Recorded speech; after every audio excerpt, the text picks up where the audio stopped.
बूढ़े बैल का नसीब। आज तो मैं मालिक से बात करके ही रहूंगा। उन्हें एक दूसरा बैल लाना ही पड़ेगा। मालिक के पास इतने सारे खेत हैं, वो भला मैं अकेला कैसे जोत सकता हूँ।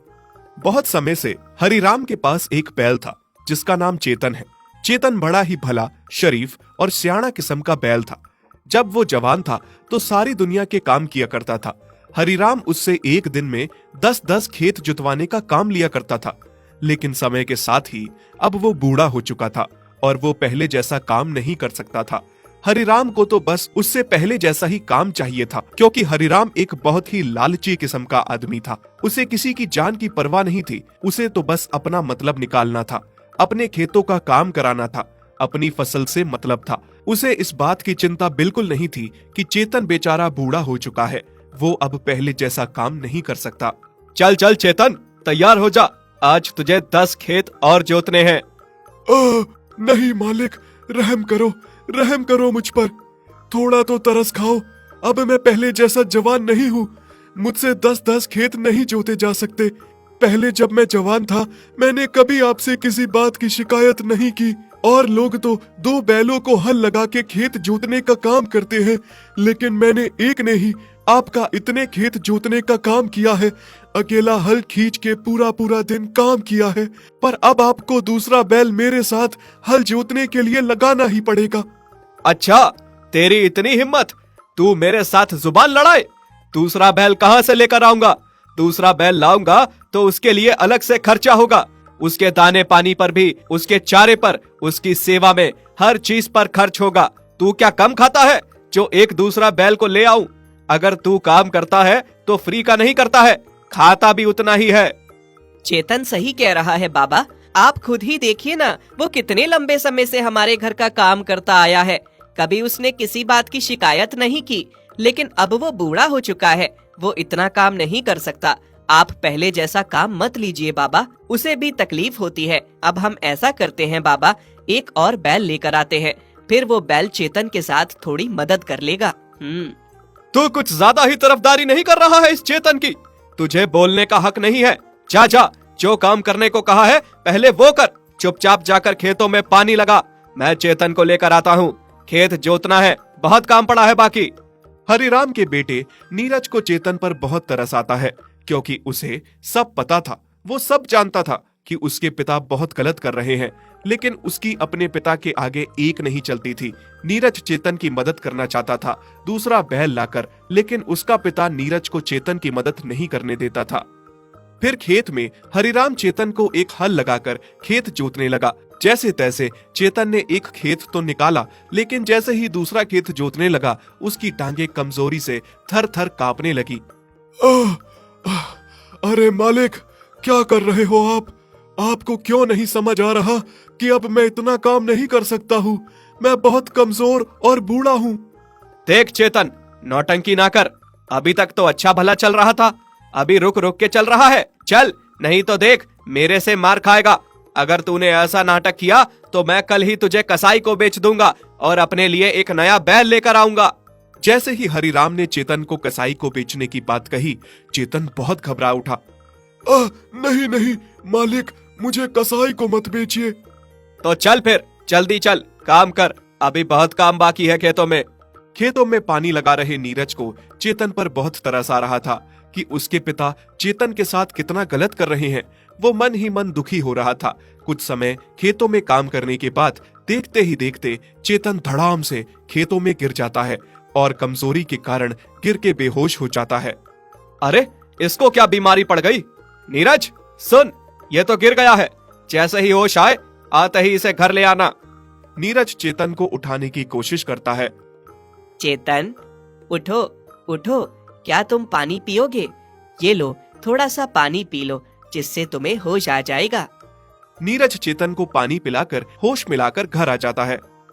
हाँ तो चेतन, इतने सालों में मुझे नहीं लगा था कि तुम बूढ़े हो गए हो, लेकिन आज सच में मुझे लग रहा है कि तुम बूढ़े हो गए हो। अब तुम कोई काम नहीं कर सकते, तुम किसी काम के नहीं रह गए हो। मुझे अब दूसरा बैल काम के लिए लाना ही पड़ेगा, और मैं तुम्हें मुफ्त का फ्री में यहाँ पर नहीं पाल सकता।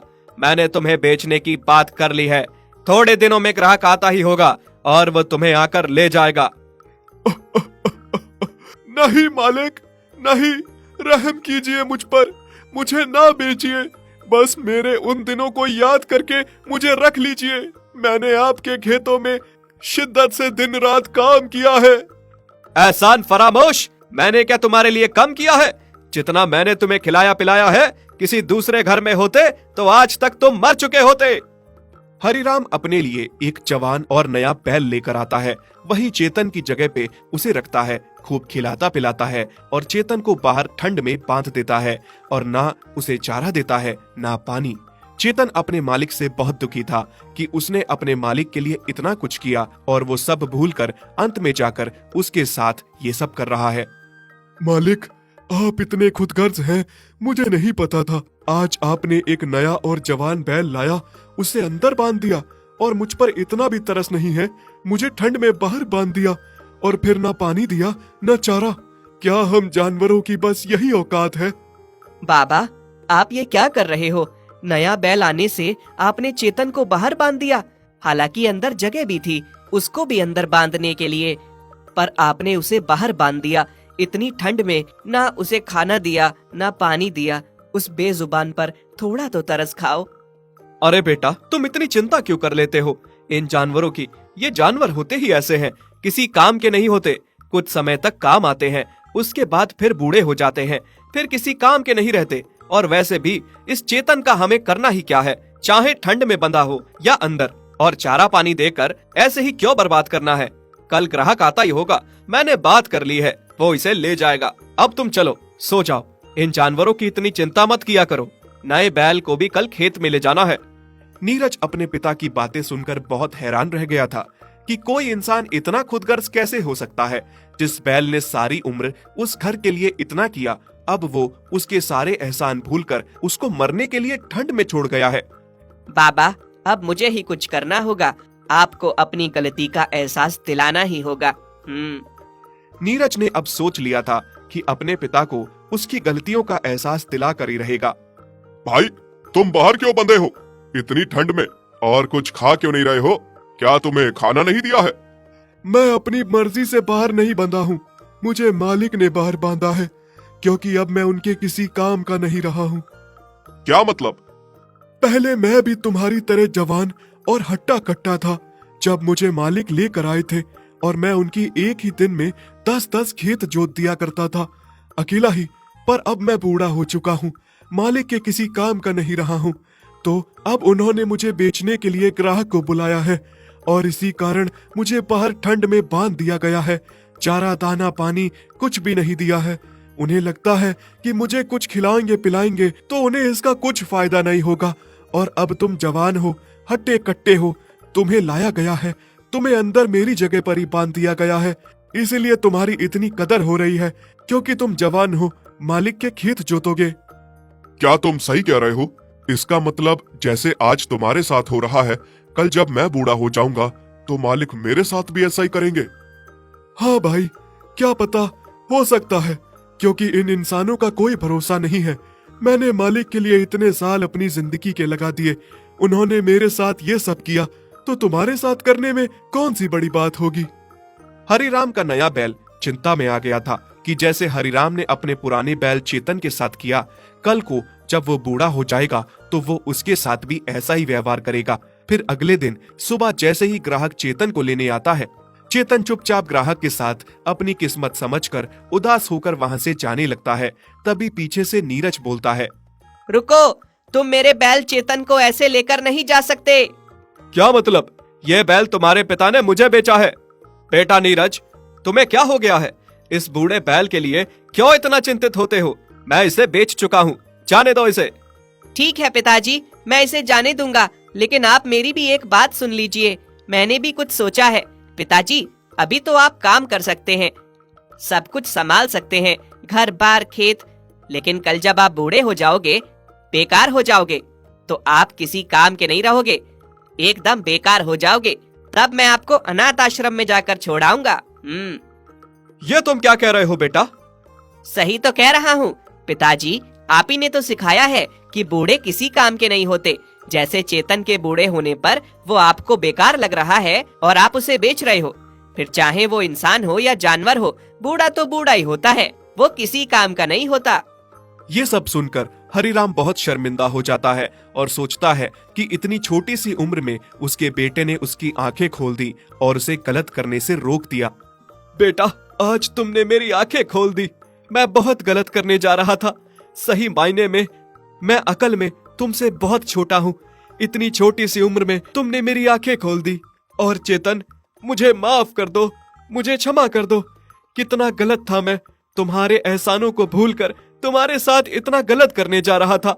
आज अगर मेरा बेटा नहीं होता तो मेरी आंखें नहीं खुलती और मैं कितना बड़ा पाप कर बैठता। मुझे माफ कर दो। हरिराम की आंखें खुलने के बाद वो कहता है कि उसे चेतन को नहीं बेचना है और वो चेतन को अपने पास ही रख लेता है। चेतन, अब तुम कहीं नहीं जाओगे, तुम यही रहोगे मेरे पास। जिस तरह से तुमने सारी उम्र मेरे लिए इतना किया है, अब मेरा कर्तव्य बनता है कि मैं तुम्हारी सेवा करूं। मुझे अपनी सेवा करने का मौका दो। मालिक, मुझे बहुत खुशी है कि आपको समझ में आ गया कि हम जानवरों में भी जान होती है, हमारे अंदर भी दिल होता है, हमें भी अच्छे बुरे की पहचान होती है और हमें भी तकलीफ होती है। मैं धन्यवाद करता हूँ छोटे मालिक का कि उन्होंने आपको इस बारे में एहसास दिलाया। नहीं चेतन, तुम मेरा धन्यवाद मत करो, ये तो मुझे करना ही था। तुमने हमारे लिए इतना कुछ किया है तो हमारा कर्तव्य नहीं बनता क्या तुम्हारे लिए? अगर तुमने हमारे लिए कुछ भी नहीं किया होता तो भी हमारा कर्तव्य बनता कि हम तुम्हारी सेवा करें बुढ़ापे में। इस तरह से हरिराम चेतन को वापस रख लेता है और बुढ़ापे में उसकी खूब सेवा करता है।